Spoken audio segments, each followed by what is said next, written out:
sa kanan. Hindi ko kayo tumitingin sa kaliwa. Alam ka na dyan, dito lang. Anyway, This is not a laughing matter. I was not joking.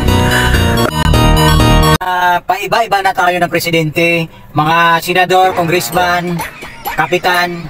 So wala pa rin nangyayari sa bansa natin. Ano ba nangyayari talaga? So nagtatanong tayo kung bakit tayo naghihirap bagong presidente.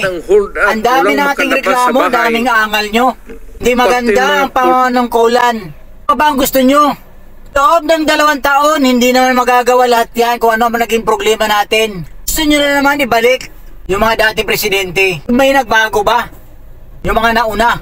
Sa tingin nyo ba mayroon? Nakakatawa talaga ang Pilipinas. Duterte, wala rin ako masabi kasi maganda naman yung ano niya. Lalo na yung mga nangyari na eto hindi ko nababanggitin. Marami siya naging accomplishment, hindi lang natin napapansin. Pagkatapos ng mga ginawa niya ng magaganda, ginawa niya na lang lahat. Hindi pa rin ba kayo masaya? Nabawasan na yung mga masasama. Dapat bang mahalin? Alam nyo, hindi titino ang bansa natin kung lahat tayo malambot yung pangil sa ating batas.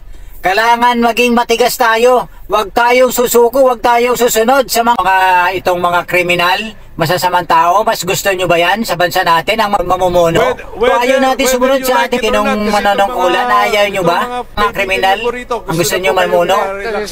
Ito na nga lumalala na naman eh. Kasi wala na tayong hindi tayo nagpo-focus dyan. Kailangan mag-focus tayo dyan sa ganitong kasi eto na naman, tuwan-tuwa sila. Nagpipiesta lahat na. Hindi natin alam kung sino na yung mga kaharap natin. Hindi na natin alam kung sino mga nakakasalubong natin. Hindi nyo napapansin kasi yan, mas gusto ng mga karamihan. Lalo na itong mga mahihirap na umaasa na magbago buhay. Pero ang totoo, lalo kayong nababaon sa hirap. Nalululong kayo sa bisyo. Kaya tigilan na natin. Tigilan na yung masasamang bisyo. Gusto na ibalik na naman si former president kasi nga eto yung niya mayroon siya ditong talagang yung tinatawag na war on drugs. Dapat talaga poksay na yan. Itong bagong presidente natin, balay mo bandang huli higing bida dito na tayo lang matanggal lahat itong mga bisyo na ito. Lahat na pasugalan, lahat ng itong pasugalan dito sa bansa natin, kailangan matanggal na yan. Yan lang ang sana mapansin nyo ang video ito.